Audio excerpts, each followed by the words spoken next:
valvular heart disease. First lecture, 2 lectures. The next one will be on next Friday, inshallah. This is a group of disorders that's increasingly prevalent. Several years ago, we thought because of the dwindling incidence and prevalence of rheumatic fever that valvular heart disease would be decreasing. But that, of course, did not happen. And on the other hand, the valvular heart disease prevalence and incidence is increasing in both developed and in developing countries. And this is particularly because of the aging of the population. And the incidence of prevalence of valvular heart disease above the age of 75 in developed countries exceeds 13%. So degenerative heart disease, essentially aortic stenosis, and to a lesser extent mitral regurgitation because of the degeneration of the mitral valve, whether fibroelastic dehiscence or Barlow's disease, both are increasing. But in addition to that, the recognition of secondary valvular disease is also increasing. So the incidence of cardiomyopathy, ischemic or otherwise, left atrial enlargement, tricuspid regurgitation because of right ventricular and or right atrial dilatation, all of these increase the secondary valvular disorders, which is becoming an increasingly prevalent disorder. So this is one of the important reasons why every person is paying now attention for valvular disease. So we have some references.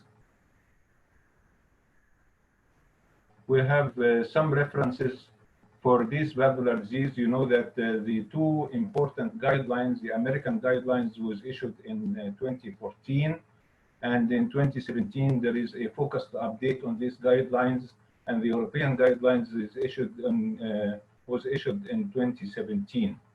But these other references pertain to bicuspid aortic valve and then echocardiographic recognition, guidelines for echocardiographic recognitions of aortic valve stenosis, mitral valve stenosis, and regurgitant lesions. So these references are important if you are interested in the subject. Now, as usual, we start with a case. This case is related to aortic stenosis. Is a 72-year-old man, past medical history of diabetes type 2 on oral hypoglycemic. Is also hyperlipidemic on statin. Presents with syncope while carrying luggage at the airport. There is no prior history of exertional chest discomfort, dyspnea on examination. He has a body surface area of 1.8 meters. Absent A2 and the grade 3/6 late peaking crescendo decrescendo murmur at the right upper sternal edge. He has pulsus tardus a parvus and his serum creatinine is normal. I don't have a real-time echocardiogram, but I will help you tell you the findings in a real-time echocardiogram. And these are the static pictures, and as you see, it's very clear here that the aortic valve is calcified, and as well as the calcium is extending into the anterior and posterior leaflet of the mitral valve and even the mitral ring. And if you look to the parasternal short axis, there is evident calcification of the aortic valve, which looks tricuspid. Sometimes it's difficult to tell whether the aortic valve is bicuspid or tricuspid in presence of heavy calcification. And this is the 5-chamber view, shows left ventricle may be slightly dilated, left atrium may be slightly dilated. There is bowing of the interatrial septum in this location, and the heavy calcification of the mitral valve and the aortic valve as well. And here is the gradient across the aortic valve. It's important to take notice of that we have 2 types of gradients. Peak systolic gradient can come in 2 flavors. One of them is the modal velocity, which is the dense spectrum, and the other one is a maximal velocity.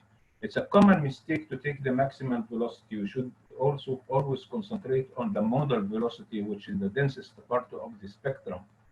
And as you see here, the gradient across the aortic valve, if you calculate it, it's 109 millimeters of mercury. So we are dealing with severe aortic stenosis. The question is related how to make the calculation of the aortic valve area using the continuity equation. So the question is, echocardiographic data include left ventricular outflow tract diameter of 2.1 centimeter, left ventricular outflow tract velocity time index is 24.4 centimeter, and AVV max is 5.2 meters per second. Mean gradient is 63, and VTI 1.121. Patient height and weight is given here, and body surface area is 1.8. So I will not. I will go through how to make calculation of the how to find out the aortic valve area using the continuity equation, which is the most commonly used method to detect the aortic valve diameter. Now, the continuity equation is dependent on the constancy of the flow through the aortic outflow tract, the left ventricular outflow tract, and the aortic valve. So if you have a non-compressible fluid passing through a tube, then the flow across the left ventricular outflow tract will be equal to the flow across the aortic valve. It's important to exclude ventricular septal defect in this condition. So this is the only caveat in doing that. Now the flow equals the area times the velocity. And we mean by the velocity here is the area under the velocity spectrum, which is the velocity time index. The area is pi r squared. So you have to measure the diameter of the right ventricular of the left ventricular outflow tract immediately below the aortic valve, and then calculate the area from it. So if the area of the left ventricular outflow tract multiplied by the VTI of the left ventricular outflow tract as measured by pulsed Doppler, it will be equal to the area of the AV valve, aortic valve, times the VTI calculated by continuous wave Doppler across the aortic valve. So substituting the figures that we give here in the case, you will find that the area will be equal to pi multiplied by the diameter divided by 2 to get the radius squared, multiplied by the VTI of the left ventricular outflow tract obtained by pulsed Doppler, and divided by the VTI across the aortic valve obtained by continuous wave Doppler.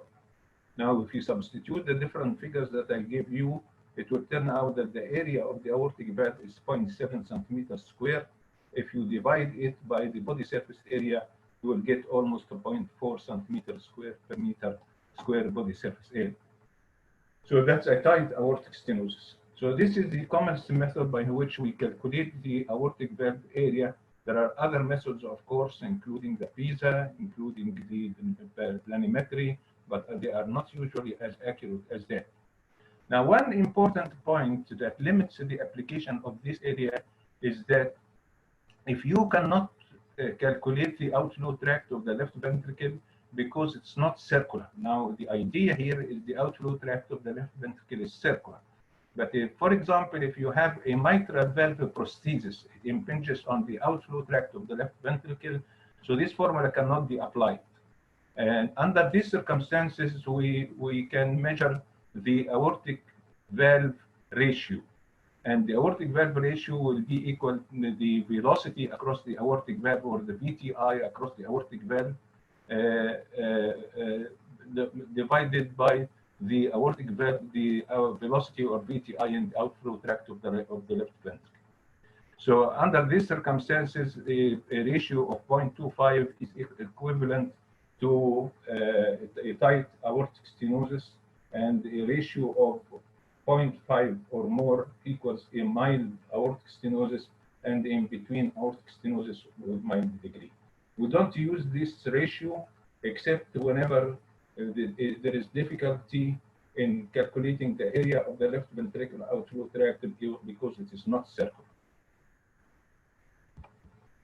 Now, for valvular diseases akin to heart failure, the guidelines, the European and the American, is dividing them into 4 stages. The stage A is the patients who are at risk of valvular heart disease. For example, patients who are having bicuspid aortic valve, but there is no aortic stenosis or aortic regurgitation. Or a patient who is having a floppy valve or valve prolapse, mitral valve prolapse, but there is no mitral regurgitation. So this is at risk of having a valvular heart disease. Now, if the patient is having a mild or moderate valvular disease that's progressive, this is a stage B. And then the patient, when he gets a severe valvular affection, this is stage C, this might be associated with compensated left ventricular or right ventricular function, or decompensated impaired ejection fraction of the right ventricle or the left ventricle. And the last stage of valvular disease is stage D, when the patient is having severe valvular disease and is having symptoms as well.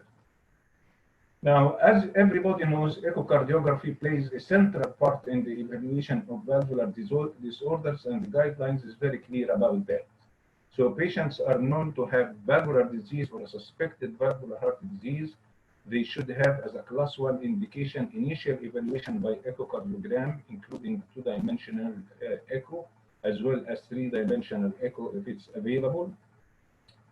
And then again, class 1 indication is that the echo should be repeated if there is change in symptoms or physical signs.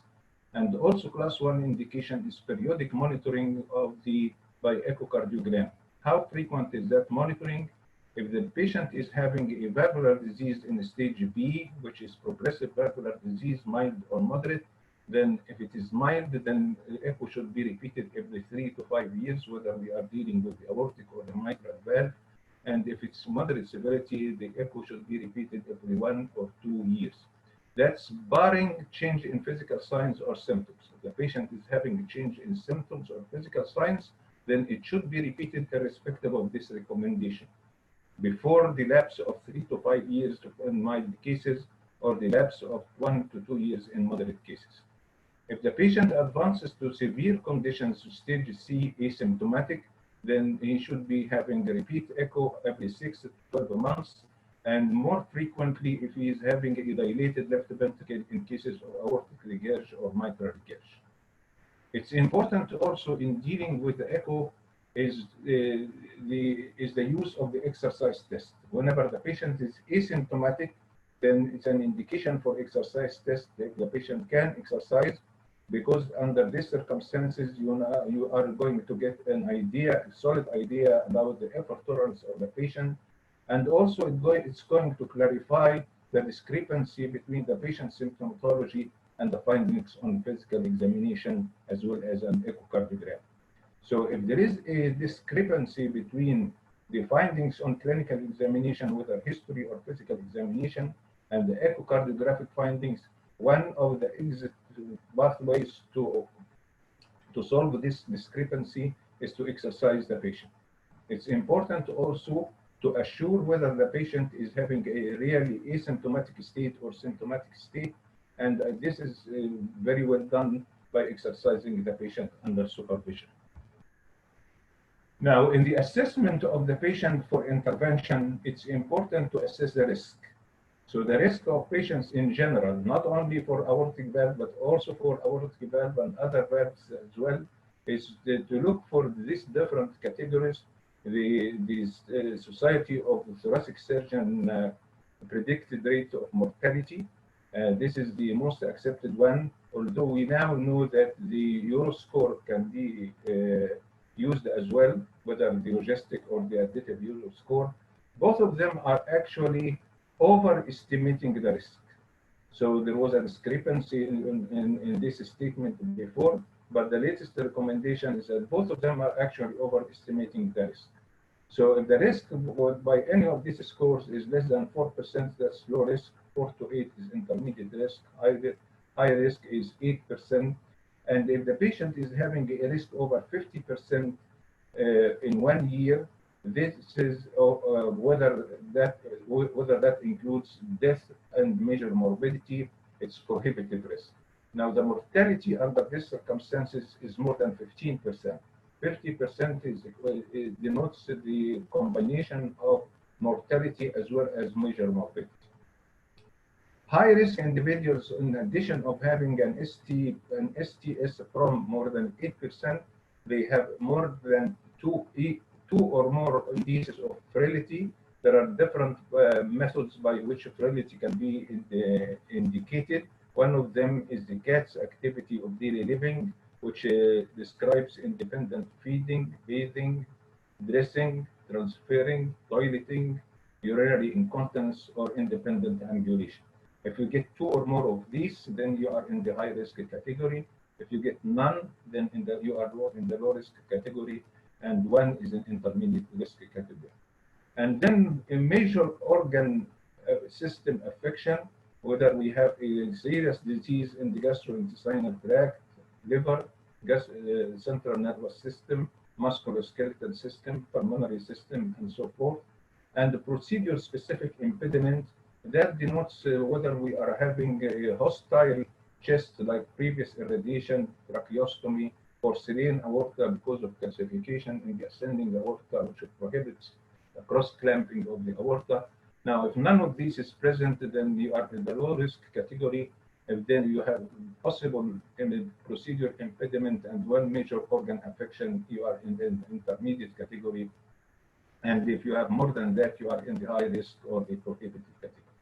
So this is important in order to classify the risk of the patient, because this will help in choosing not only the method of intervention, but also the outcome of the intervention and the short and long-term prognosis in these patients.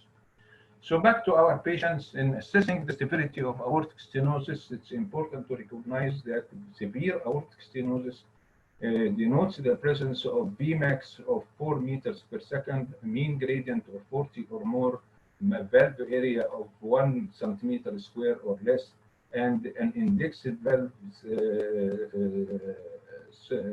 an aortic valve index is of 0.6 or less centimeters square per meter square. And the new guidelines is adding a new entity, which is very severe aortic stenosis, which is even if asymptomatic, it's an indication, 2A indication for intervention. And this is denoted by the presence of maximum velocity of 5 meters per second or more, or a mean gradient of 60 millimeters of mercury or more. Now we have 2 categories that have been included in all the guidelines now, and I think one of these categories are becoming serious examination questions. The last MD commentary was dealing with one of them, and this is D2 and D3 aortic stenosis, which is a low flow, low gradient severe aortic stenosis. How to define that? Now, the definition includes 2 parts. Number 1, it includes what's severe aortic stenosis, what's low gradient, and the second part, what's low flow. If you don't get a flow, the stroke volume index, you cannot call the patient low flow. You can call the patient only low gradient severe aortic stenosis. So the patient should be having a severe aortic stenosis, aortic valve area of 1 centimeter or less, aortic valve area index of 0.6 centimeter per square meter surface, body surface area or less, and the Vmax is 4 meters per second, and the mean gradient is the mean gradient is less than 40 millimeters of mercury. So adding these together, it denotes that the patient is having a severe aortic stenosis, but as well is having a low gradient. You cannot call him low flow unless you have an indication of the stroke volume index per square body surface area, and it turns out to be less than 35 milliliters per meter. Now, the low flow, low gradient aortic stenosis, as everybody knows now, comes in 2 flavors, either with a reduced left ventricular ejection fraction because of the low flow, it decreases the gradient, or with a normal left ventricular ejection fraction, that's a left ventricular fraction equivalent or above 50%.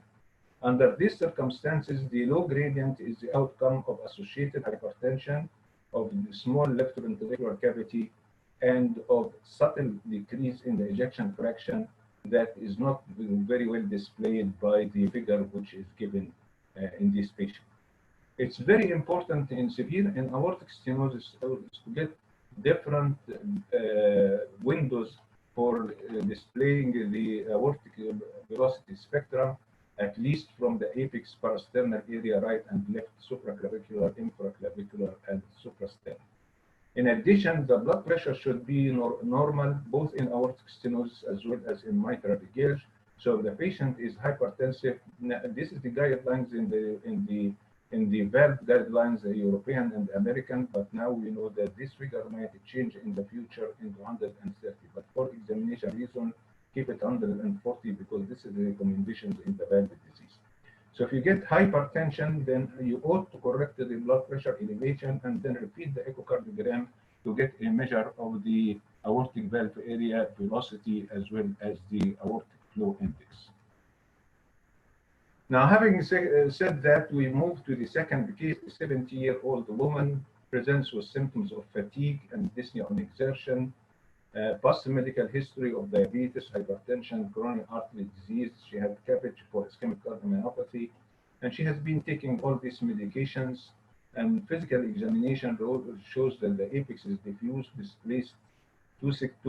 displaced out and down, and there is a 2/6 crescendo decrescendo murmur at the right upper sternal edge. Echocardiogram revealed an ejection fraction which is as low as 35% or about 35%. The AV valve is calcified, and the mean gradient is 25 millimeters of mercury. The effective orifice area is 0.8 centimeters square. There is no aortic leakage, and the stroke volume index is 28 milliliter per square meter of the surface area. Now, the geometric orifice area is different from the effective orifice area. What we are measuring in the echo is the orifice area at the narrowest area of the spectrum of the valve of the flow, the area of the vena contracta. So this is usually slightly lower than the planimetry or geometric orifice area. So the word effective orifice area means the area at which there is convergence of the blood flow, and this corresponds to the area of the vena contracta a few millimeters away, distant to the aortic valve, and so it's slightly less than the geometric or planimetric aortic valve area. So in short, this is a 70-year-old woman with shortness of breath, and she has a mean pressure gradient of 25 millimeters of mercury across the aortic valve. The effective orifice area is 0.8. Stroke volume index is 28. So it's evident that it's a low flow, low gradient aortic stenosis with low ejection fraction. So the question is, which of the following is the best recommendation? Add spironolactone 25 milligrams daily and monitor for improved symptoms, or refer her for exercise stress testing, or refer her for dobutamine stress test echocardiogram, or refer her for heart catheterization followed by aortic valve replacement with or without CABG, or refer for TAP. Now let's take them one by one. This is a severe aortic stenosis and is a low gradient, low flow, low gradient severe aortic stenosis. So you need to differentiate whether it's a true severe aortic stenosis or a pseudo-severe aortic stenosis because of the low cardiac output. He's telling you that the stroke volume index is decreased, so that the low cardiac output might not be able to open the aortic valve. So the way you do that is to institute dobutamine stress echocardiogram. And what you are looking for is an increase in the gradient and the stability of the valve area. So the most important thing is to get an increase in the gradient. If you want to forget any other thing, that's okay. But officially, the valve area should remain constant and the gradient increases. If that happens, then it's a true severe aortic stenosis and is an indication for operation. Usually, the indication for intervention. Usually, the intervention in this patient is TAVR because there is now a solid evidence that TAVR has a better outcome in this group of patients, whether they are having a low ejection fraction or a normal ejection fraction, than SAVR or surgical aortic valve replacement. So you cannot do that. Of course, spironolactone has no role in treating a severe symptomatic aortic stenosis. You should not exercise patients with symptomatic aortic stenosis. That's absolute contraindication. You can exercise patients with asymptomatic aortic stenosis. If you wanted to know more ideas about exercise tolerance or the severity by drop of the blood pressure or the development of symptoms, then refer for right heart catheterization. The indication for heart catheterization, left or right, is that there is discrepancy between the symptoms and the severity as revealed by echo. In this patient, there is no discrepancy. And obviously, you cannot refer for TAVR before doing a dobutamine stress echocardiogram to differentiate between pseudo aortic stenosis and the true low flow gradient aortic stenosis.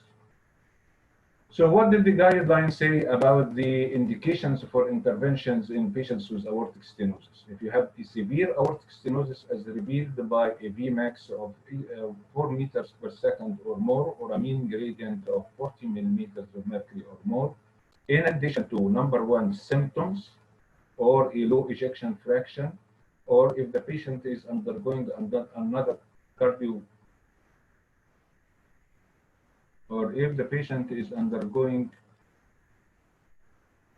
another cardiovascular operation, then these are class 1 indication for intervention. Now, if the patient is having low flow, low gradient aortic stenosis with a low ejection fraction and dobutamine stress echo,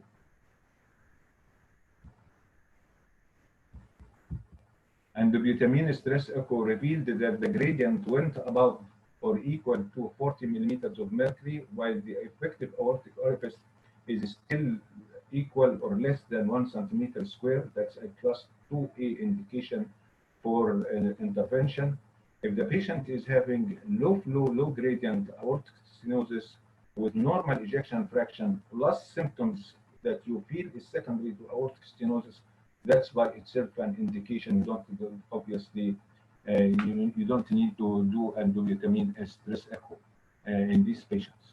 Now, for this particular group of patients, which is the D3 category, we now rely on CT, and CT that shows an increase in the score of calcification above 1200 for female Agatston unit or 2000 for male Agatston unit. This means that it's severe and is an indication for intervention. So what about asymptomatic patients with aortic stenosis? If the patient is having very severe aortic stenosis, the category that we just alluded to, with Vmax equal or above 5 meters per second, or a mean gradient of 60 millimeters or more, and he is at the same time a low surgical risk, then despite being asymptomatic, is a candidate for intervention. If the patient exercises and then he has a poor exercise tolerance, or he drops his blood pressure with exercise, or if the patient is having moderate aortic stenosis but he is undergoing cardiothoracic surgery for the aorta or other valves or CABG, then he is a candidate to a indication for intervention. Or if the patient is having a rapidly progressive disease, as evidenced by increase in the maximum velocity of 0.3 meters per second per year, and he is at the same time a low surgical risk, as evidenced by the table that we just mentioned a while ago. So these are the guideline indications for intervention. Now, which kind of intervention, TAVR or surgery? Now, if you are in the extremes, the decision is easy. If you go to the extreme right, where there is a prohibitive surgical risk, class 1 indication is TAVR. If you go to the extreme left, the low surgical risk, it's SAV. Now we know that this is now changing. If the patient is above the age of 75 and particularly above the age of 85, then definitely the patient can go to TAVR, although he is low surgical. Now, this is not the guidelines, but this is the new publication that came about after the guidelines was published. If the patient is below 65, then still the recommendation is surgical aortic valve replacement. This is because one of the weakest or the most weak point of TAVR at this stage of the game is the longevity. The TAVR has been studied very well by the partner trials, and now we have a life expectancy, and we know the natural history over something like 7 or 8 years. So we don't know whether people under the age of 70, 65, they can survive equally well with TAVR as SAV. So the recommendation at the present time for your own practice is TAVR if the patient is below the age of 65, and TAVR if the patient is above 75. But this is usually left for the heart team to recommend. In patients who are intermediate surgical risk, then SAVR is class 1 in the recommendation, and TAV is class 2A recommendation. Again, it is the decision not of the surgeon, not of the cardiologist, but of both of them combined. That's the heart team decision. Now, the limitations of transcutaneous aortic valve replacement is number one, permanent pacemaker required in 10%. The other 10% is related to leaflet thrombosis. Although this leaflet thrombosis is very well known to occur even in bioprosthetic valves, and they can be combated by anticoagulating these patients, still there is no good recommendation or evident recommendation in the guidelines whether the patients with TAVR should take for the first 3 months anticoagulants or not, although we know for sure that this is going to decrease leaflet thrombosis. But the leaflet thrombosis in patients with TAVR is a silent phenomenon. There is no hazard from it, but it's restricting the movement of the leaflet, and this is best seen by CT. Paravalvular leak is now decreasing because of the introduction of the skirts and the different maneuvers that decrease the paravalvular leak. The paravalvular leak is essentially because you are putting a circular device into an oval opening. So particularly in bicuspid aortic valve, where the opening is wide and is oval, the incidence of paravalvular leak is increasing. And 2% as well is the stroke. This is also decreasing. The vascular complication again is 2%. And the ambiguous point is the durability. So we know that the durability, we don't have enough information beyond the 5th or 6th or 7th year. And that's why we still recommend in low risk individuals below the age of 65 surgical aortic valve replacement, although that's a very dynamic area and is expected to change in the coming few months or years.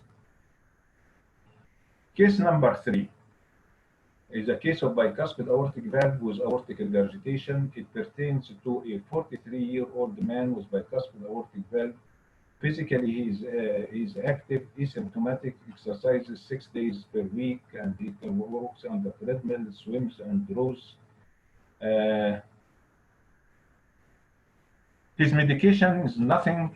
Family history: there is no history of family history of bicuspid aortic valve, aortic dissection, or sudden cardiac death. Physical examination: he has a body surface area of 2.1 meters, a large guy, and he has a 2/6 crescendo-decrescendo systolic murmur at the right upper sternal border, and the 2/4 decrescendo diastolic murmur at the left sternal border. Now, this is his static picture. You get an aortic root dilatation. Maybe the opening, the closure point here is slightly eccentric. Left ventricle is dilated. And if you see the dynamic X-ray, the real-time echo for this patient, he got a normal left ventricular function, although the left ventricle is slightly dilated. Now, this doesn't show exactly the severity of aortic regurg, but I can tell you that in other pictures for the same patients, the outflow tract here was filled almost completely, more than 65 for sure of aortic regurg, so it got a significant degree of aortic regurg. Again, this shows the dilated aortic root, and you can see in the short axis view here the bicuspid aortic valve, which we call type 0 bicuspid aortic valve, in which there is 2 equal cuspids but no raphe. There is no raphe here. This is called type 0 bicuspid aortic valve. Now, so in summary, it's a 43-year-old asymptomatic man with bicuspid aortic valve, severe aortic regurg, blood pressure, white pulse pressure. Left ventricular end diastolic dimension is 64. Left ventricular end systolic dimension is 39. Left ventricular ejection fraction is normal, 64%. Ascending aortic dimension is 48 at the level of sinus of Valsalva and 45 at the tubular aorta. And the patient exercised quite a lot, up to 12.3 minutes on gross protocol, and he had an exercise of 14.4 metabolic equivalents. Now, the question is, which of the following statements is true? After load-reducing therapy is indicated, surgery is indicated based on the presence of aortic regurg plus left ventricular dilatation. Surgery is indicated based on the presence of bicuspid aortic valve and the dilated ascending aorta, or neither after load reducing or surgery is indicated. So this is very important. Now the correct answer is D, neither after load reducing therapy or surgery or no surgery is indicated. Why is that? It's one of the disturbing points in valvular cardiology is you have to remember the numbers. So if you look to this patient is asymptomatic, that's number one.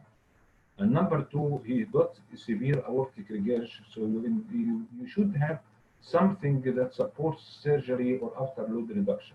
After load reduction is only indicated in patients who are hypertensive. Now, this patient has 134 systolic blood pressure, so by the old guidelines is not hypertensive, so antihypertensive treatment or after load reducing agents is obviously not indicated. Now, you should have a low ejection fraction. It's not low, so it's not an indication for surgery, or you should have an increase in the left ventricular end-diastolic dimension of 65 or more. One might argue what's the difference between 64 or 65? In real practice, there's no difference, but in the examination, he wants you to know that you remember the left ventricular end-diastolic dimension 65.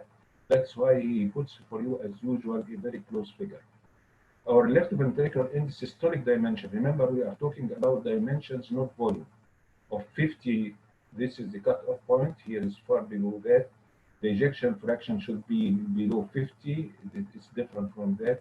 The ascending aorta, whether at the sinotubular junction or at the tubular aorta, the guideline indicates 55 millimeter as the cutoff point for surgery. So because the patient is asymptomatic despite having a severe aortic regurg, there is none of these points that reaches the cutoff threshold for choosing intervention in this patient. So because he is not hypertensive and he didn't reach the threshold for indication in the asymptomatic individual of surgical intervention, so the correct answer is neither after load reducing therapy nor surgery is indicated. It's again important to emphasize that absence of systolic hypertension. In absence of systolic hypertension, there is no place for after load reducing agents is indicated. Now, sometimes these patients have very low ejection fraction. Under these circumstances, you get after load reducing agents, not because of the presence of aortic regurg, but because of the presence of heart failure. So it's important to realize that one might say that every patient with severe aortic regurg is having high systolic blood pressure. That's hypertension. The guidelines consider this hypertension, and these patients can be treated with after load reducing agents until they get a definitive line of therapy like surgery or intervention. So what the guidelines indicate? It indicates that medical therapy for aortic regurgitation, antihypertensive treatment, class 1 indication for progressive or severe asymptomatic aortic regurg with blood pressure above 140 millimeters of mercury. This obviously applies to the time when 140 millimeters of mercury will give threshold for hypertension. And you can use dihydropyridine calcium channel antagonists, ACE inhibitors, or ARBs.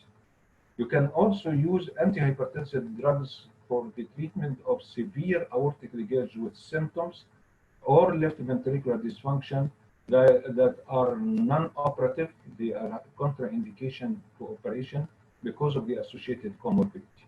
And the guidelines recommend, again, under these circumstances, the ACE inhibitor, ARBs, and beta blockers.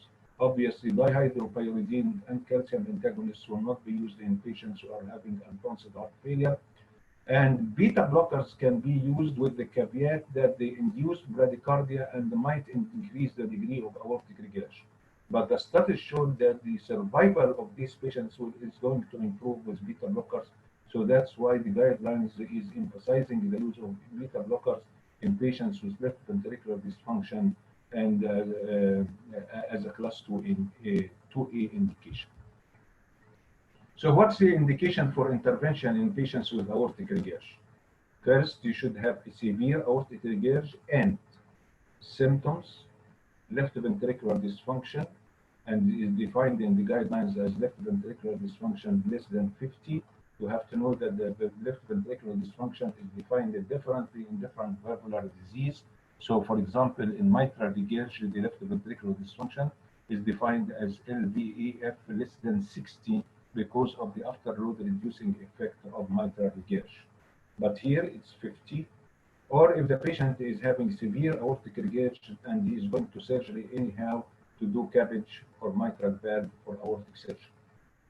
And the 2A indication if the patient is having severe left ventricular dilatation, left ventricular end-diastolic dimension, not volume, more than 50 millimeters of mercury, or indexing 25 millimeters of mercury per square meter, or moderate aortic regurg when he is going to surgery anyhow because of cabbage or mitral or aortic surgery, or if the patient is having a severe aortic regurg and the progressive left ventricular dilatation, and here is the figure of 65, our patient is 64, so he wants you to know that 65 is the threshold for submitting this patient as a class 2B indication for surgical interference.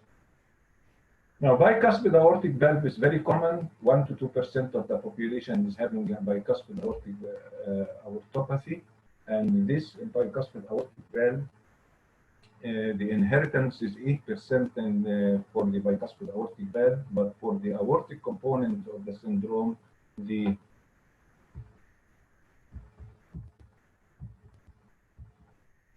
for the aortic dilatation, the incidence of inheritance is 33%. So actually, the degree of the morphology of aortic dilatation is indicated by the type of the bicuspid aortic valve. So the commonest type of bicuspid aortic valve is that you get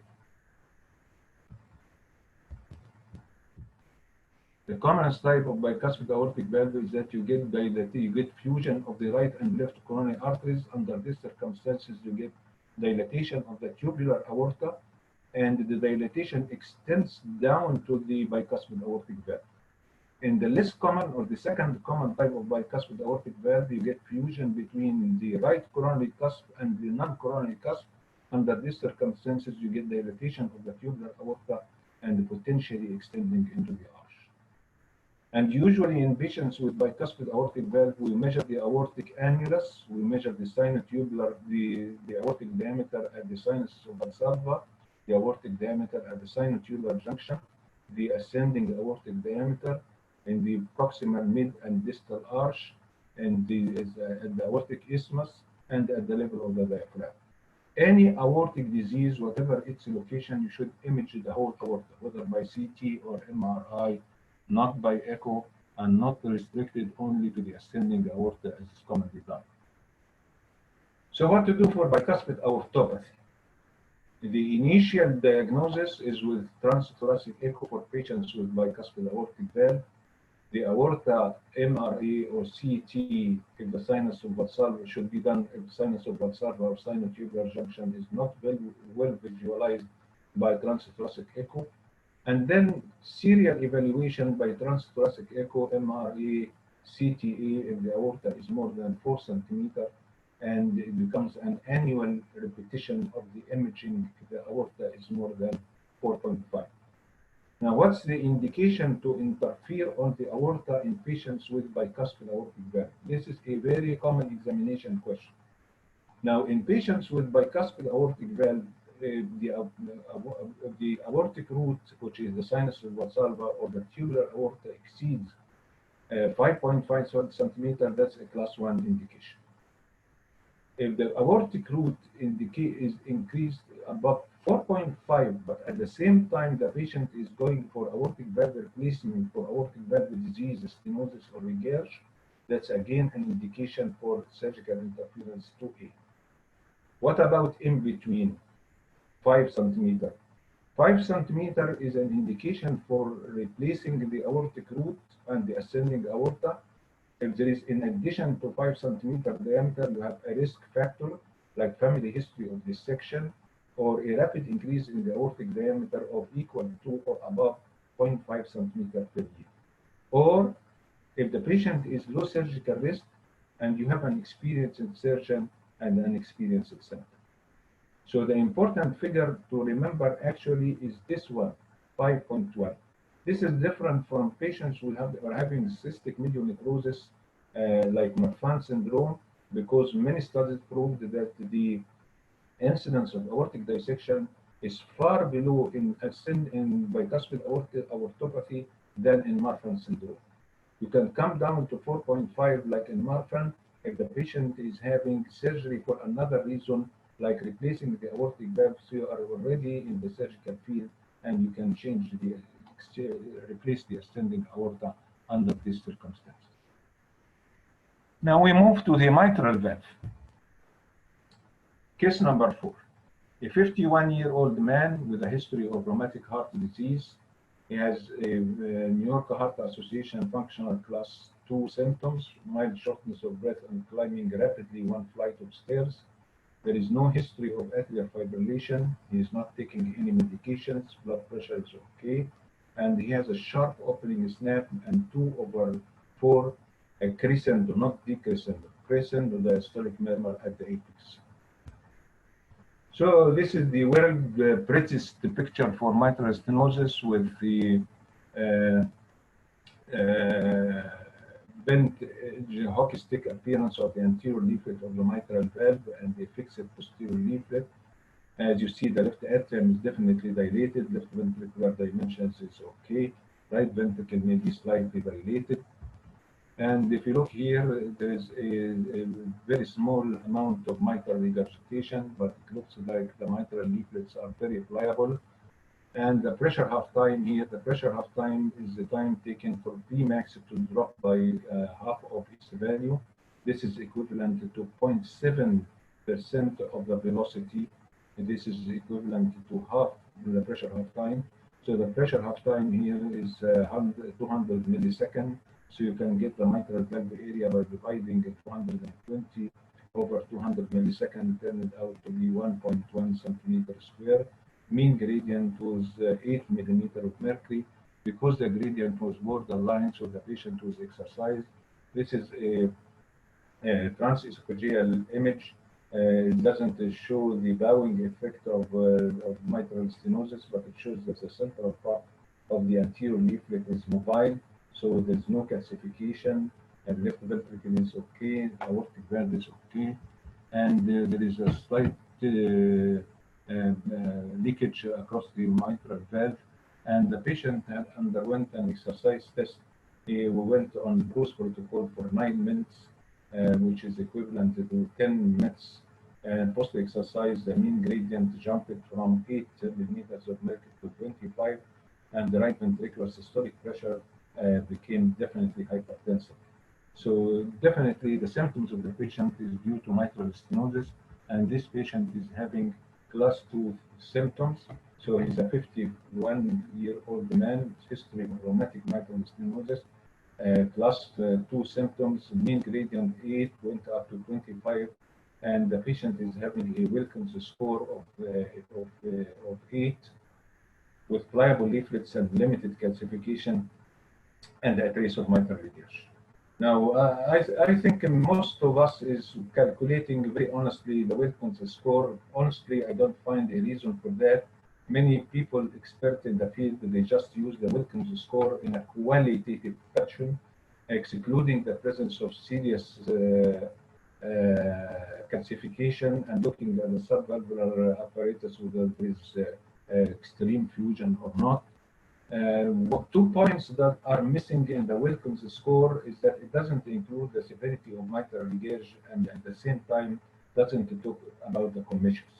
So it's important to look for the presence of calcification across the commissures as well as the presence of 2+ or more mitral regurgitation.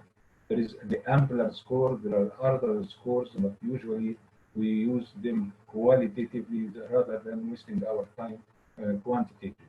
After all, if you go to the original paper of Wilkins, it was done on only 15 patients, but the cutoff points is remembered by everyone. If it's less than 8, that's good outcome. If it's more than 13, that's poor outcome. If you are in between, then you have to decide for yourself whether the procedure is easy or not.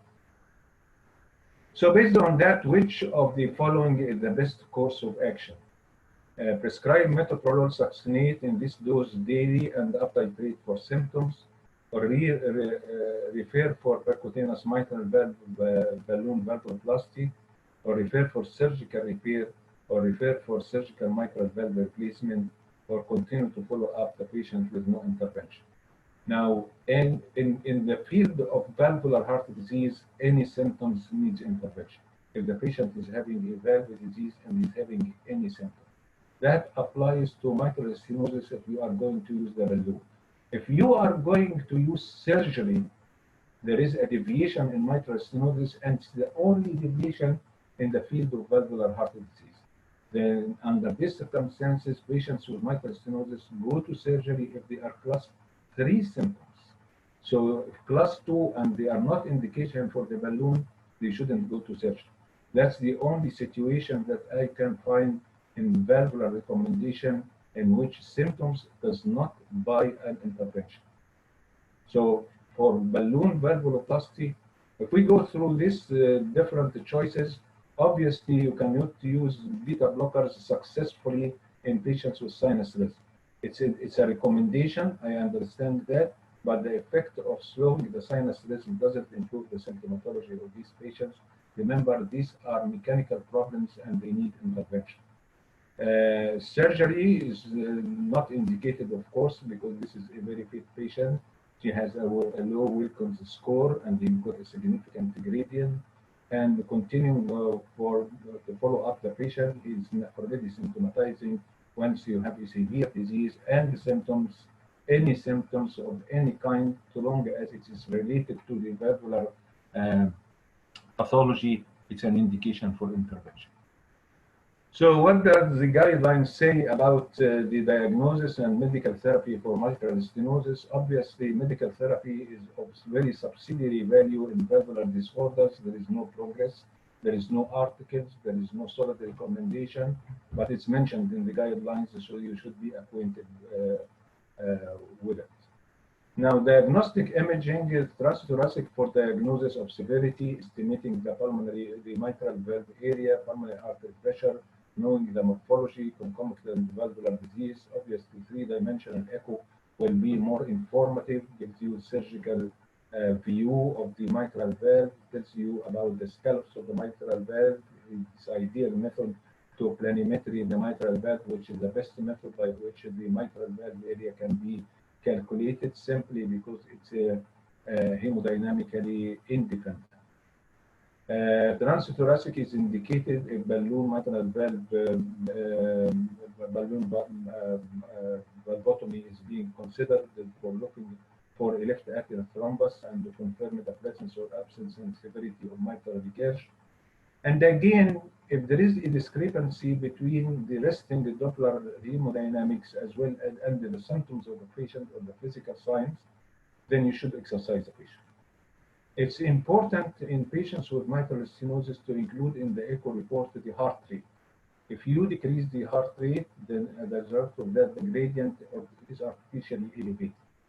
So, as in low flow aortic stenosis, if the gradient, if the echo report does not include the stroke volume index, the echo report should be disregarded.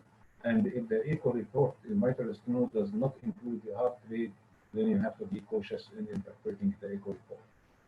Medical therapy is of minimal value, is only restricted to vitamin K antagonists. There is no place for the DOAC or the NOAC, and this is a rheumatic mitral stenosis, moderate or severe. It's an indication for warfarin therapy, not DOAC, for patients are having atrial fibrillation or a patient who is having the mitral stenosis plus left atrial thrombus. What about mitral stenosis with grossly dilated left atrium? No anticoagulants. What about mitral stenosis with spontaneous contrast medium? No anticoagulants. This is the guidelines. If you are deviating from these guidelines, this is a personal opinion not included in the American or the European guidelines. Either you have an atrial fibrillation or a visible left atrial thrombus. That's the indication for that. Control of the heart rate is essentially in patients with atrial fibrillation with rapid ventricular response. Control of the heart rate in patients with sinus rhythm or with exercise symptoms is of minimal importance, as I indicated a while ago, and it's just to be recommendation. So what are the indications for intervention in mitral stenosis? There are few class 1 and 2A, and most of the recommendations are class 2B indication. So let's go after them.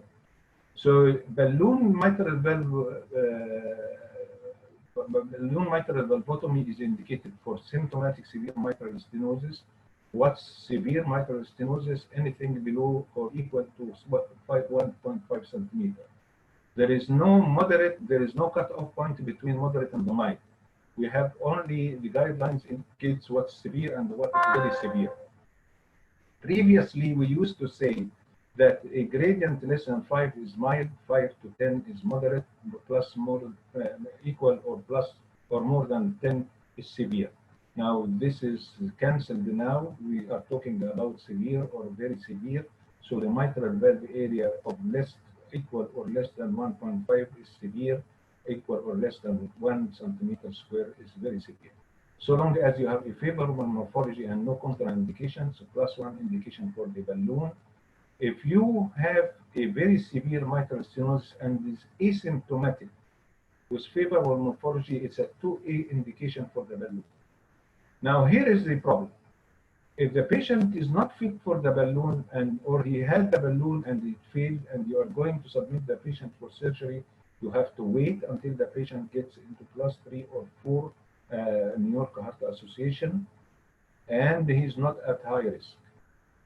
If the patient is having severe mitral stenosis and without symptoms and he's going for other cardiac surgery like aortic root or aortic valve surgery or CABG, then it's an indication, class 1 indication for surgery. The balloon mitral valve surgery is also indicated class 2A if the patient is having, even if he is favorable for the balloon, but he is having severe symptomatic mitral stenosis and he is being submitted to surgery for other reasons. Now, class 2B includes at least 5 situations. New onset atrial fibrillation, patient is having significant hemodynamic disturbance with exercise, like our patient, the gradient went from 8 to 25. He is having suboptimal morphology, but he is not surgical candidate, so despite having suboptimal morphology, he is still a candidate for balloon mitral valvotomy. If the patient is having concomitant valve surgery for moderate mitral stenosis and he's undergoing moderate mitral stenosis and undergoing cardiothoracic surgery for another reason, or if the patient is having recurrent embolic manifestations despite adequate warfarin, oral anticoagulant. So these are the indications for guideline indications for mitral stenosis.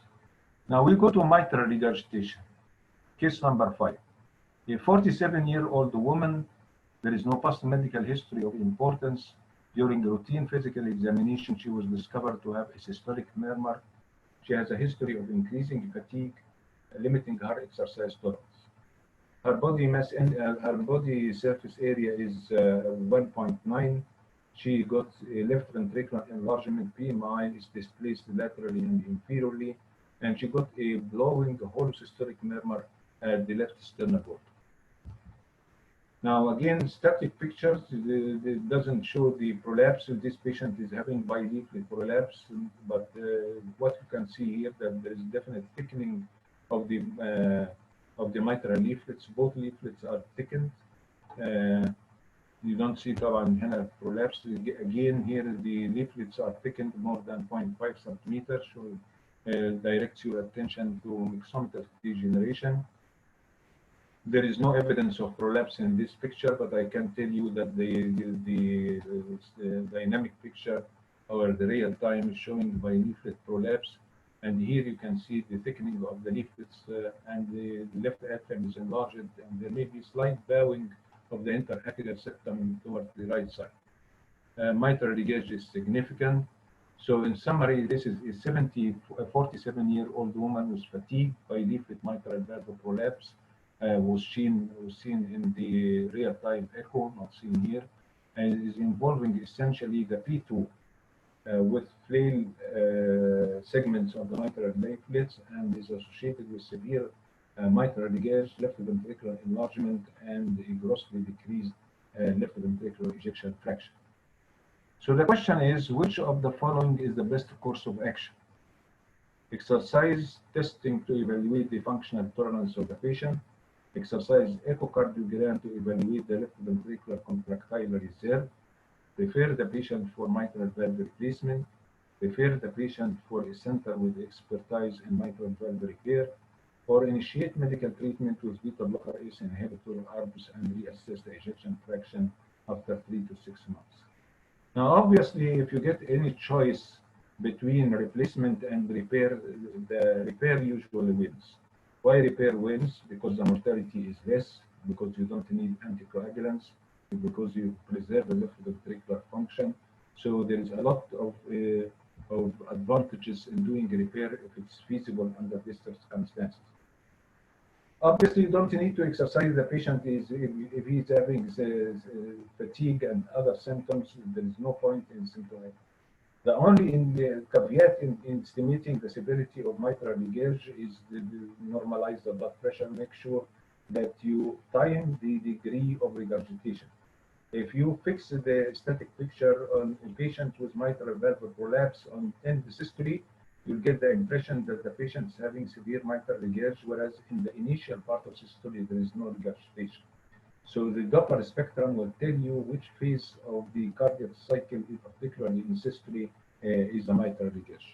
So these things should be taken seriously, otherwise your echocardiogram will be futile. Exercise echocardiogram to evaluate contractile reserve. Contractile reserve obviously is of importance in prognosticating the individual, but is by no means a contraindication to surgery. So patients who are having a limited contractile reserve, they can still, if they survive the operation, they as a rule benefit from surgical or interventional treatment. Whether you are talking about aortic stenosis, aortic regurg, mitral regurg, contractile reserve, there is no hazard from or disadvantage from detecting it. Tells you something about the prognosis and the risk of operation, but doesn't prevent you from operation. If the patient survives the operation, then he will definitely improve. Refer to a mitral valve replacement. We can see that mitral valve repair is another choice, so it wins. And medical treatment is not indicated except in certain situations, which will indicate very soon. Now we have mitral regurg on the right, mitral regurg on the left. That's primary and secondary mitral regurg. The fashion now is secondary mitral regurg, but the tricuspid valve, the fashion is primary tricuspid regurg. So be cautious on that. That's the density of the examination questions. Usually they ask you about secondary in mitral regurg and ask you about primary in tricuspid regurg. I don't know why, but that's fact. So in primary tricuspid regurg, degenerative diseases are obviously predominating. In Europe, the aortic valve mitral regurg is the commonest valvular disease. In US, the degenerative aortic stenosis is the commonest valvular disease. It can be due to rheumatic fever, infective endocarditis sequelae, radiation, systemic lupus, particularly the antiphospholipid syndrome, calcified mitral annulus. And this is on the increase. Now we know that it can produce severe mitral regurgitation because it prevents the mitral ring from contracting and keeps the mitral leaflets fixed in a fixed position. Trauma and a variety of drugs. Secondary is secondary to cardiomyopathy, whether we are dealing in hepatic dilated cardiomyopathy or ischemic cardiomyopathy, as well as a hypertrophic cardiomyopathy. I may add to this list to another form of secondary cardiomyopathy that's now becoming a fashion in journals, and that's atrial cardiomyopathy. In patients on which there is left atrial enlargement, essentially because of chronic atrial fibrillation, these patients get spherical left atrium enlargement of the mitral annulus, and you get atrial functional mitral regurgitation, although left ventricular function is normal. So these patients, they do not get mitral regurgitation because of left ventricular dysfunction, but because of left atrial dysfunction. So what's the difference between primary and secondary mitral regurgitation? Primary mitral regurgitation is essentially a degenerative condition, disease affecting the leaflets, annulus, chordae, or capillary muscles. It's a chronic condition. They get progressive left ventricular volume overload. You get left atrial and left ventricular compensatory changes. So the changes here are secondary to the intrinsic abnormality in the mitral valve. The opposite is in secondary or functional mitral regurgitation, where it's primarily a disease of the left ventricle, and the mitral regurg gets superimposed on the underlying cardiomyopathy. And you get a vicious circle, mitral regurg enlarging the left ventricle producing more mitral regurg. Now, this simple differences is important because it indicates the lines of therapy. So here we have the first line of therapy is intervention, and in patients with secondary mitral regurg, the essential line of therapy is medical for the heart failure and the cardiomyopathy. And then if it fails, then we start to think about intervention, whether repair or replacement, with controversy about which one to choose. Now, if you look at what the guideline says about chronic mitral,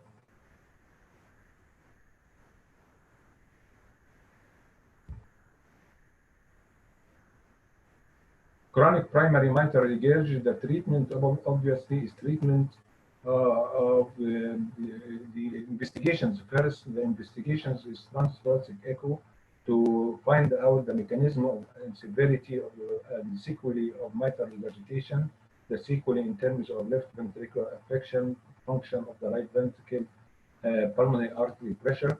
MRI is important if the patient is having an inadequate transthoracic, because transesophageal is invasive. It comes as a third line, although all of them are class 1 indication. And again, if there is discrepancy in symptoms and the findings of the patient on clinical examination, history or physical examination, then an exercise echo should be recommended. Sometimes you find a mild mitral regurg, but if the patient exercises, it becomes severe. Goes hand in hand with the severity of symptoms on exercise in this patient. And exercise treadmill is again a recommendation to find out whether the patient is really asymptomatic or is having functional intolerance to exercise. Medical treatment is essentially for patients with left ventricular dysfunction and severe mitral regurgitation with low ejection fraction, and because of comorbidity, surgery is contraindicated. But class 1 indication, something that you shouldn't do, is to give vasodilator for asymptomatic chronic primary mitral regurgitation. So be cautious of that. There is no role of medical treatment at all in patients with chronic severe primary mitral regurgitation that are asymptomatic. Now, what are the indications for intervention? Class 1 indication is dominating the picture here. If you have severe mitral regurg with symptoms and left ventricular ejection fraction is acceptable. Acceptable here means that more than 30%. If it is less than 30%, it's a class 2B recommendation. If it's more than 30, between 30 and 60%, that's class 1 recommendation. Or if you have severe mitral regurg with left ventricular dysfunction, remember here, left ventricular dysfunction is between 30 and 60. Remember, in aortic regurg, the cutoff point was 50. Here is 60 because of the exaggerated effect of afterload reducing action of mitral regurg on left ventricular ejection fraction. If the patient is having severe mitral regurg, irrespective of symptoms, and is undergoing another form of cardiac surgery like CABG or aortic valve replacement, repair is always preferable for the 3 reasons I just mentioned a while ago. It's prepared to replacement for isolated posterior leaflet pathology, and even for anterior, and even for bileaflet pathology, although the results are less rewarding than just posterior leaflet prolapse, but still repair is, if feasible, takes the nod. There's something in the guidelines called the prophylactic mitral valve repair. If you have a good center with a 95% likelihood of having a successful repair, and the patient mortality in this center is less than 1%, it's an indication for prophylactic mitral valve repair. Prophylactic means that the patient is having no symptoms and is having no deterioration of left ventricular ejection fraction. Remember, these are the two pillars for indication of intervention. If you lack them, it's not an indication for surgery. But if the patient is in a center of excellence and there is a good possibility that he will get a successful repair without dying, then this is a class 2A recommendation for prophylactic mitral valve repair. Also, if the patient is having progressive left ventricular dilatation or progressive decrease of left ventricular ejection fraction, although he is still above 60 and is asymptomatic, it's again indication for prophylactic mitral repair. Now, other 2A indications is non-rheumatic. Non-rheumatic because we are talking about repair here. So for rheumatic fever repair is very difficult, although it's being done occasionally by our local surgeons, but it's still a difficult situation. So if it is non-rheumatic, where the possibility of having a successful repair is high, and the patient is getting atrial fibrillation of new onset or a pulmonary artery systolic pressure at least of 50, or on exercise above 60 or 70, it's a 2A indication for surgery, and a repair for moderate mitral regurg if the patient is being submitted to surgery for other reasons, like CABG or aortic valve replacement. Now we have only one device. This one device is based on the Alfieri concept. It's a percutaneous mitral valve repair, and this mitral clip is fashioned in order to clip the middle leaflet on P2 and A2 of the mitral valve, creating two orifices. The approved indication is the only device which is approved by the FDA. There is other devices, including the Carillon device, which is approved in the European community. Goes into the coronary sinus and usually effective after the first year when the coronary sinus undergo fibrosis. But because of its problems in compressing the circumflex and not being exactly at the AV junction, it doesn't have too many adherent people. So the mitral clip is a percutaneous mitral valve repair device, is considered for severely symptomatic patients with chronic primary mitral regurg. It's approved only for primary mitral regurg. In Europe, it's approved for mitral primary and secondary mitral regurg. The reason it's not approved for secondary mitral regurg because there are two large studies in US and the results was controversial.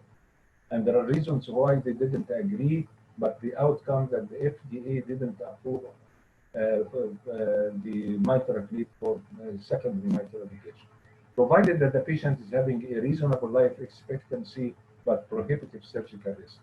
So the outcome, these patients are submitted for the mitral clip if they have an adequate mitral valve area of 4 centimeters or more, and if the flail gap is more than 1 centimeter or more, and the flail distance is 2 centimeters or more.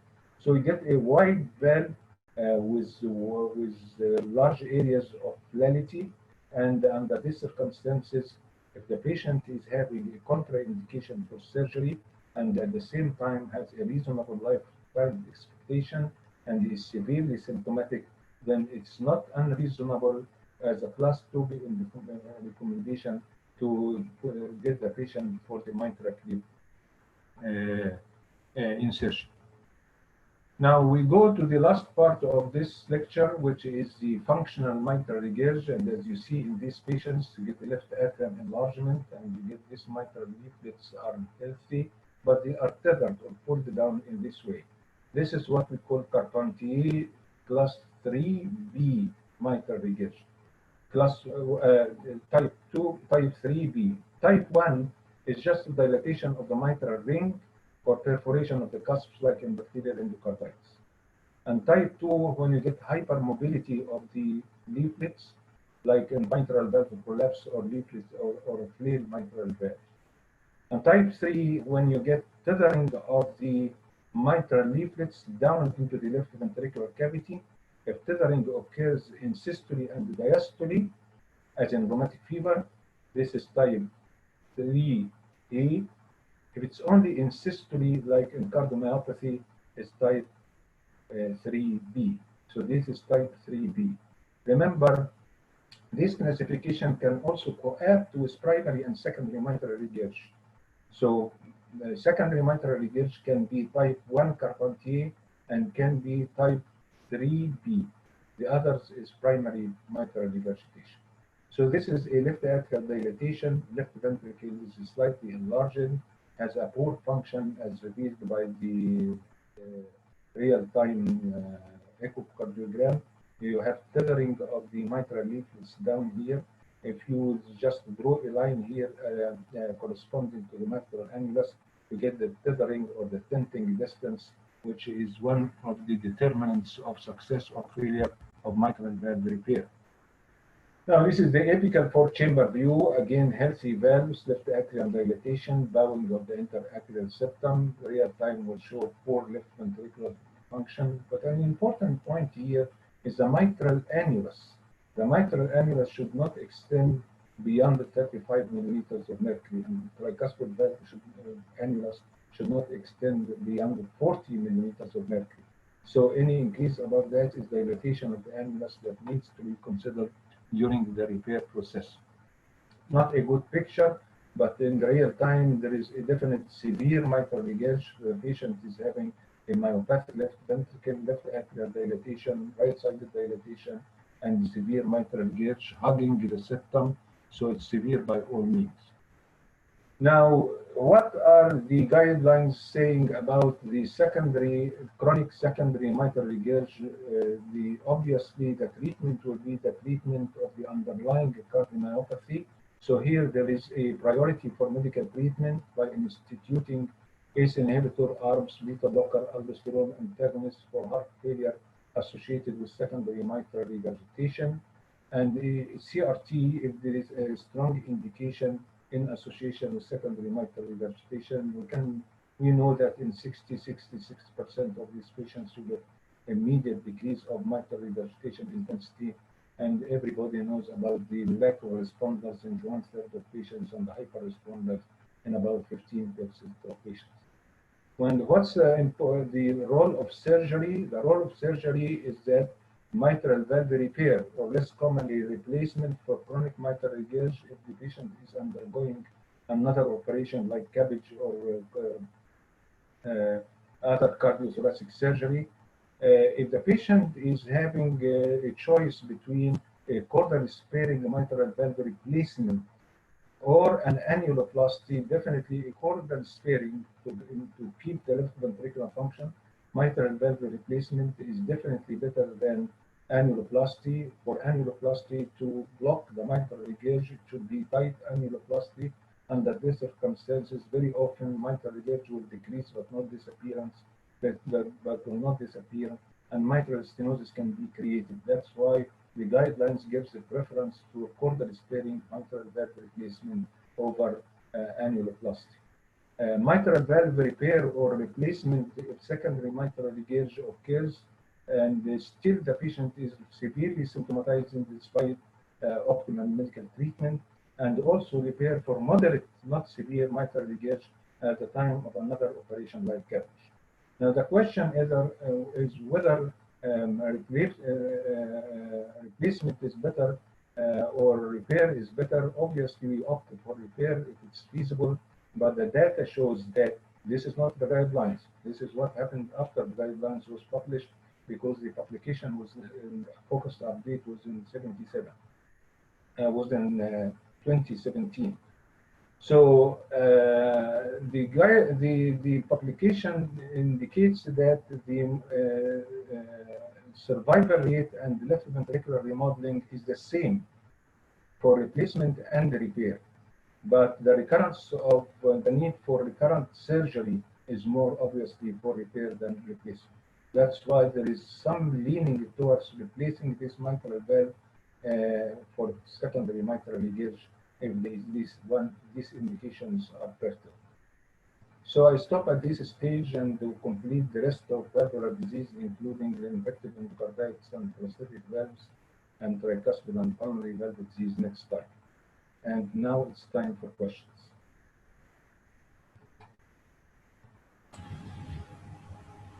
شكرا لحضرتك يا دكتور محمد. عمر يا باشا الأسئلة. يلا. What is the effect of elevated blood pressure on aortic valve assessment? Okay. Now, obviously, if you get an aortic valve assessment, aortic stenosis and aortic regurgitation. If you have an aortic stenosis, it decreases the gradient. So if you have hypertension, the gradient that you are measuring across the aortic valve will be an underestimation of the degree of the gradient. So you have to correct the blood pressure before you repeat the echo and measure the true correct.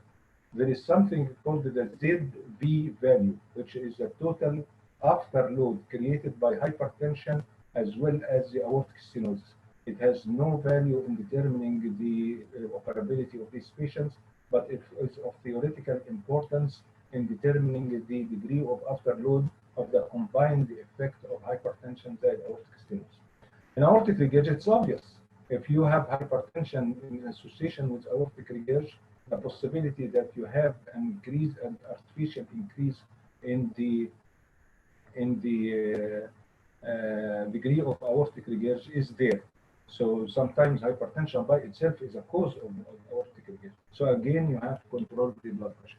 Always in valve disease, you have to be cautious of certain caveats. One of them is the heart rate. The other of them make sure that the patient is not hypertensive and also is not hypotensive. I give you an example. If the patient undergoes transesophageal, he gets sedation, and with this sedation, the blood pressure artificially drops. And as a result of that, mitral regurg and aortic regurg will be an underestimation. So make sure that the blood pressure doesn't drop drastically under this circumstance. This is particularly pertinent when you are watching the progress of surgery. Intraoperative transesophageal echocardiogram might underestimate the results of mitral valve repair. So this should be on the lookout for patients who are using transesophageal to monitor mitral valve repair for mitral regurg. You might get an impression that the mitral regurg is done, but when the patient revives the operation, he survives the operation, and then gets back to his ordinary life. Another important thing is that sometimes you get a discrepancy because the patient, when he's resting and getting sedation, the mitral regurg is less. If you exercise the patient, changes from mild mitral regurg into severe mitral regurg. And that goes with the symptoms of the patient because the patient is asymptomatic, but at rest, and then when he exercises, he gets symptoms.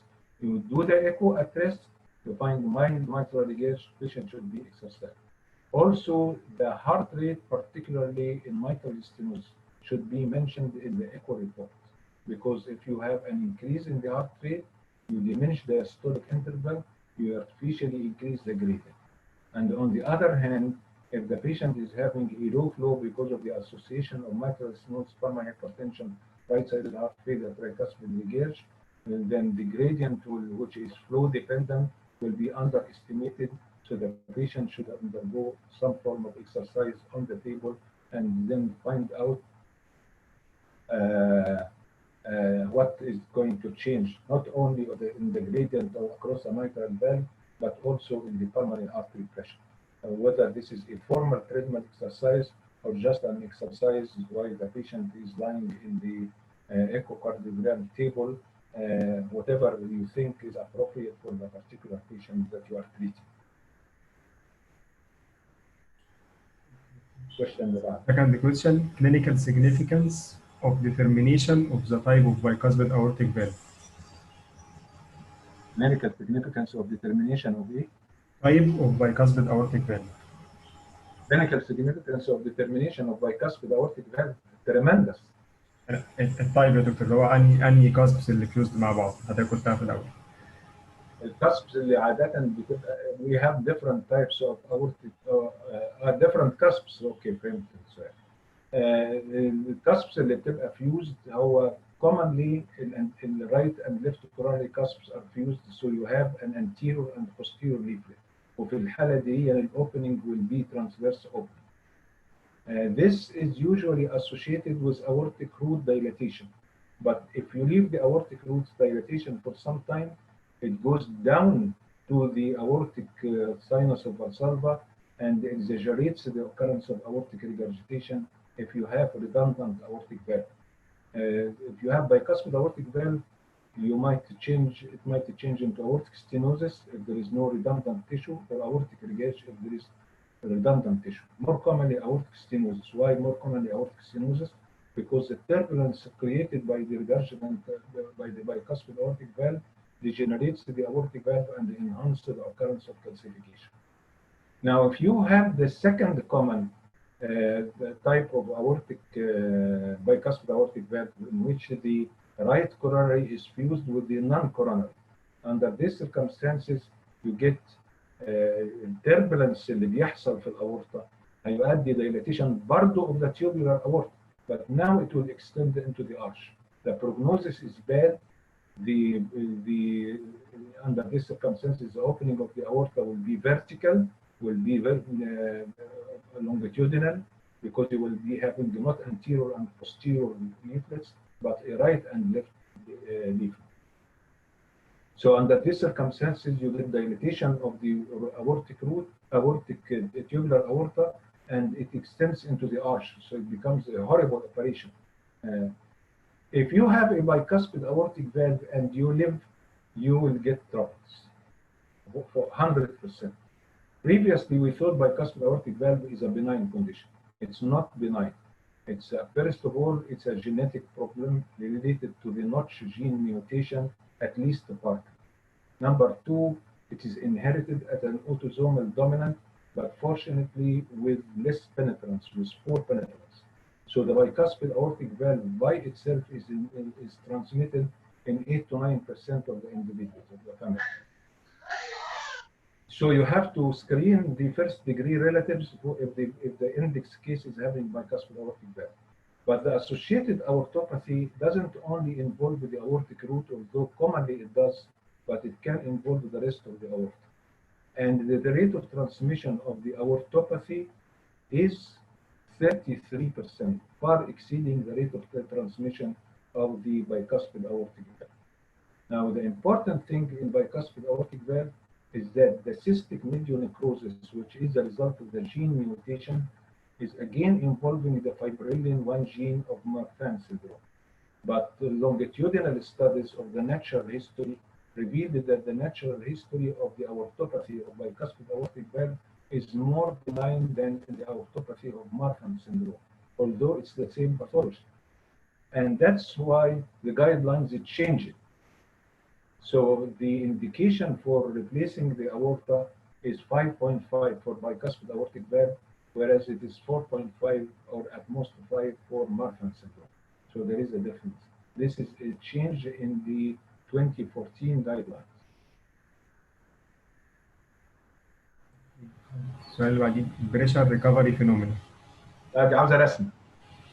انا البريشر ريكفري فينومينا بنرسمها على التخته هناك، لكن انا هقولها برضو، لكن I don't know whether you can imagine what I'm saying.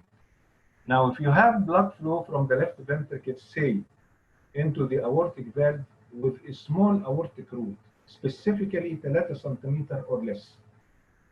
So the blood flow will go from the aorta, from the left ventricle, through a stenotic aortic valve, and then into a small aortic root.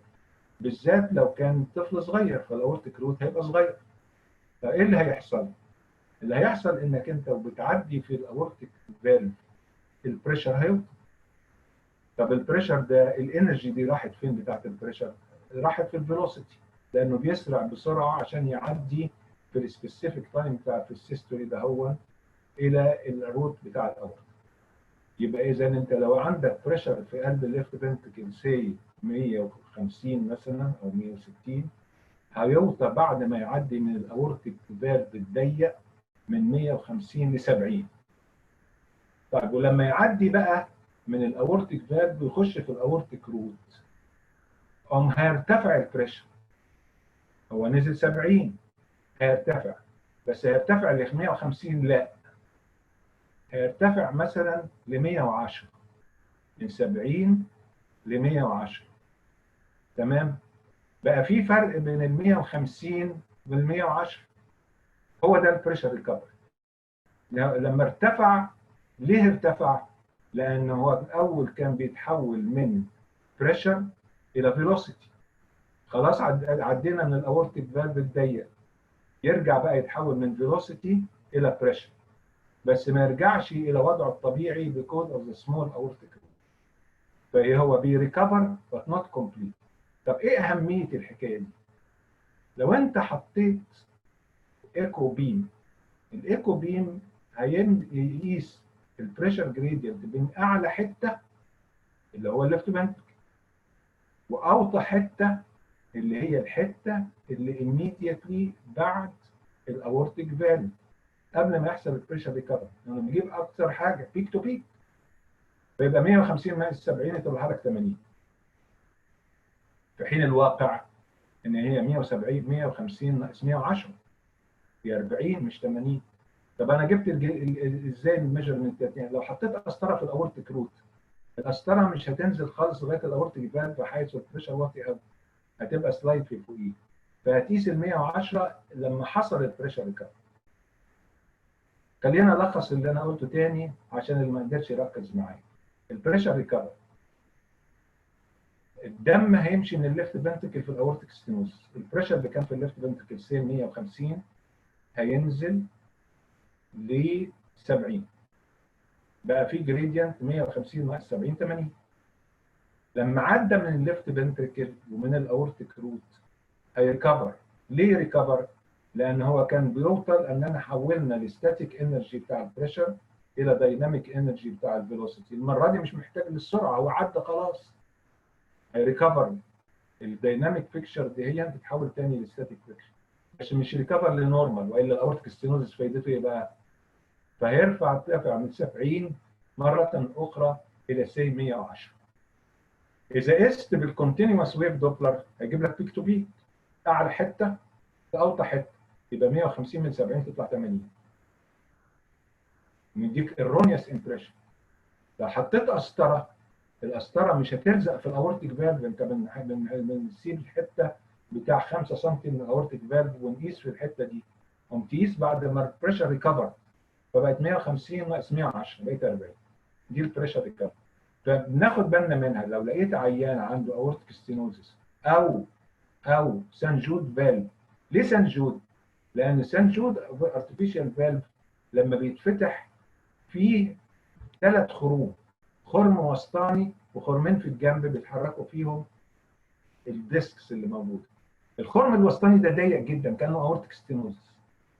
لو العيان عنده سمول اورتيك روت هيحصل له نفس الحكايه كانك عندك اورتيك ستينوزس، ففي بريشر ريكفري. فهو الكوشن ايه؟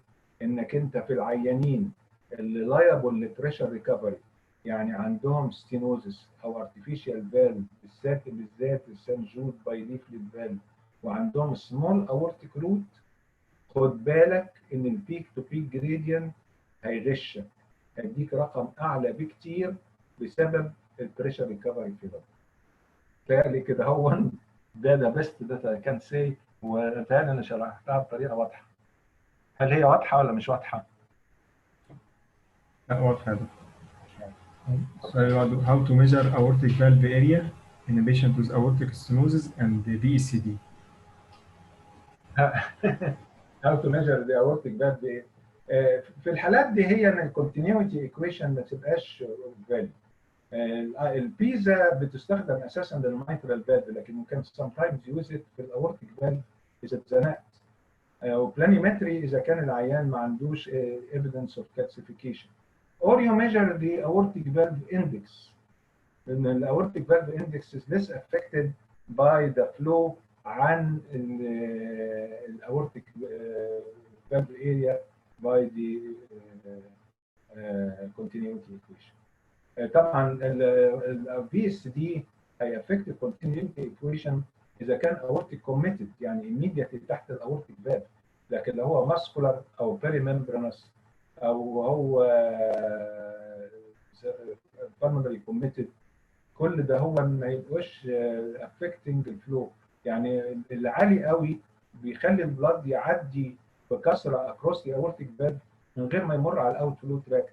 لكن لو هو موجود في الماسكولار سيبتم هيعدي في الاوت فلو تراك زي ما يعدي في الاورتيك فالف، وبالتالي الكونتينيوتي ايكويشن will be valid under this circumstance. Role of the vitamin echo in assessment of ischemic mitral regurg.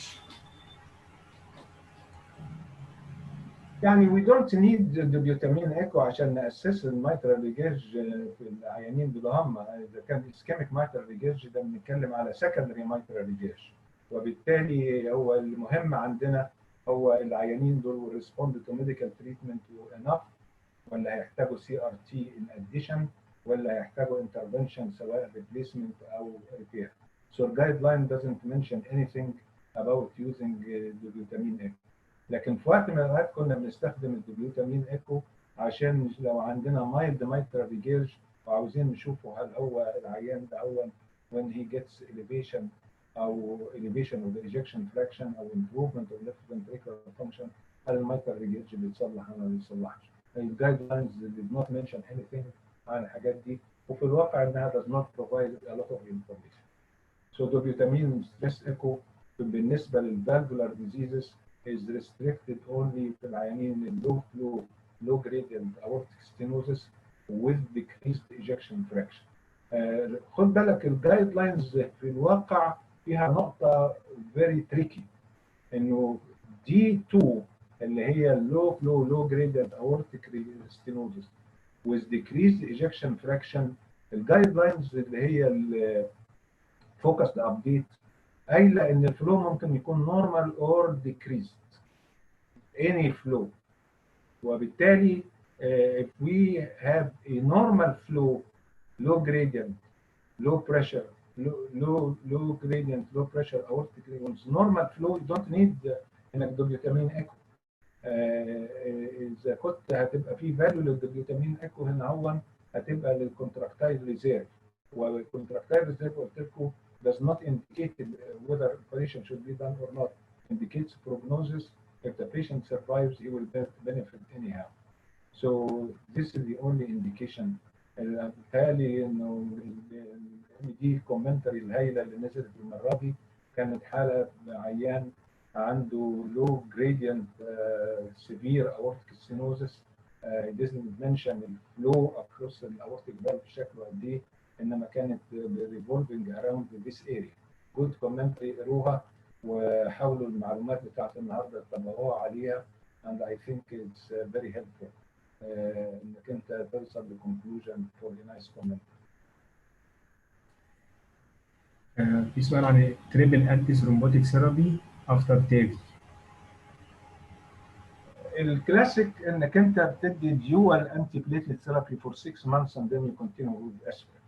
whether you give ال 15% او ال 10% اللي عندهم valve thrombosis، الثرومبس دي silent، وبالتالي ما عندناش strong evidence انه it can be helped by anticoagulation. لكن we have evidence ان الانتيكواجوليشن بتوديها. يعني البيشنت لو اتحطوا على اورال انتيكواجولانس في العيانين دول هم الثرومبس اللي بتتكون في 10 15%، على فكره هي بتتكون مش بس في التابل، في اني بايوبروستاتيك فالف. اني بايوبروستاتيك فالف ممكن يبقى عنده 10 15% incidence of silent thrombosis restricting the movement of the bioprosthesis as revealed by 4-dimensional CT. هي دي اللي لفتت نظرنا انه في الحالات دي هي if you give anticoagulants you get rid of the thrombus. لكن ايه هي الريكومنديشن في العيانين دول هم؟ مفيش ريكومنديشن في الجايد لاينز، والبوليسي في ناس بتمشي كده وفي ناس بتمشي كده. في ناس رايها ان احنا we should give anticoagulants للعيانين دول هم في الفيرست 3 months عشان to obviate the occurrence of this thrombus، وفي ناس رايها ان there is no need we give dual antiplatelet therapy for 6 months and then continue with aspirin. This is not the guidelines. We have to wait for the guidelines to come عشان ان احنا نعرف. Remember, triple antithrombotic therapy is not something to be taken easily. So my suggestion unless there is another indication for oral anticoagulants, is sufficient to give this patient dual antiplatelet therapy for 6 months, for 3 to 6 months, and then continue with aspirin and forget about anticoagulants for the sake of the silent thrombosis اللي بتتكون فيه. Same applies to the bioprosthesis. سؤال regional wall motion abnormalities in patient with valvular heart disease. Regional wall motion abnormality should be investigated. يعني is not supposed في العيانين اللي عندهم valvular heart disease affecting the left ventricle زي aortic valve disease أو mitral regurg إنه يبقى عنده regional wall motion abnormality. لكن لو عنده wall motion abnormality which is evident, particularly wall motion abnormality اللي هي واضح إن الثيكنس بتاع left ventricular wall is not normal. So under these circumstances you have to exclude إن العيان ده عنده something different from the valvular disease, like coronary artery disease or like cardiomyopathy. So an intrinsic cardiomyopathy. But under most of the cases we don't get there. لكن احيانا يبقى فيه regional wall motion abnormality because of the extensive fibrosis of the subvalvular apparatus. يعني مثلا classically left ventricle is normal in mitral stenosis. بس في الواقع classically دي only applies to 2/3. 1/3 there is left ventricular dysfunction. جت منين ال left ventricular dysfunction? Rheumatic fever extending into the chorda tendini and the papillary muscles. Fibrosis occurs. البيز بتاعهم بيبقوا akinetic أو dyskinetic. So as a result of that you get the regional wall motion abnormality. Same applies to patients with mitral regurg if it is of rheumatic origin. Sometimes you get a functional mitral regurg or rheumatic mitral regurg because of a systemic condition. زي ما قلنا مثلا antiphospholipid syndrome أو systemic lupus erythematosus. And under these circumstances there is an old myocarditis or an old cardiomyopathy in addition to the valvular affection. Valvular affection is an integral part of the antiphospholipid syndrome. So under these circumstances you should investigate the patient. Valve disease can be produced by dietary pills, and at the same time they can produce phentermine والدراجز اللي هي can produce coronary vasospasm and produces segmental wall motion abnormality. So you have to investigate it. It should not happen because of the mere presence of valve disease إلا لو عندك evidence of extensive subvalvular fibrosis extending into the myocardium. واحد صغير ما فيش داعي. لكن واحد عنده ECG changes, عنده evidence of coronary artery disease, سنه كبير, عنده strong regional wall motion abnormality, واضح من ان regional wall motion abnormality ان هي ischemic in origin as evidenced by subendocardial affection of delayed gadolinium enhancement should be investigated. ده كان آخر سؤال يا دكتور محمد. شكرا لحضرتك. الجمعة الجاية بإذن الله هنتكلم بقية الفالفولار ديزيز، وبعدين بما إن في امتحانات والامتحانات دي مستمرة لغاية آخر شهر نوفمبر، والامتحانات دي تشمل امتحانات شهر 5 المؤجلة وشهر 12 اللي هي المفروض ميعادها جه. وأندر ذيس سيركمستانسز كذا واحد طلبوا مني إني أتوقف، وبعد كده نرجع نكمل حوالي 15 محاضرة تشمل الهايبرتنشن، بالمونري هايبرتنشن، pericarditis, aortic valve disease, aortic disease, pulmonary hypertension, systemic hypertension, وبعدين evaluation of cardiac patient including exercise test, CT, MRI, and so forth. So we'll continue valvular disease next time, and we stop في شهر أكتوبر ونوفمبر. انتوا تقروا الكلام اللي فات ده ونستعد للكلام اللي جاي نخلصه بإذن الله في شهرين 3. شكرا. شكرا يا دكتور محمد. نعم. بشكر حضرتك بس. تسلم يا سيدي الناس، شكرا جزيلا. الشكر ليك انت اللي صاحب التنظيم كله. ربنا يكرمك. خلاص يعني ان شاء الله هنبدا في شهر اول، فنقف دلوقتي اول جمعه في شهر ديسمبر ان شاء الله، ربنا يدينا العمر احنا وانتم. اول جمعه في شهر ديسمبر نبتدي باذن الله نكمل الحاجات اللي هي ناقصه دي هي بالترتيب اللي هنقول عليه ساعتها. ربنا يديك الصحه ان شاء الله. شكرا. شكرا جدا.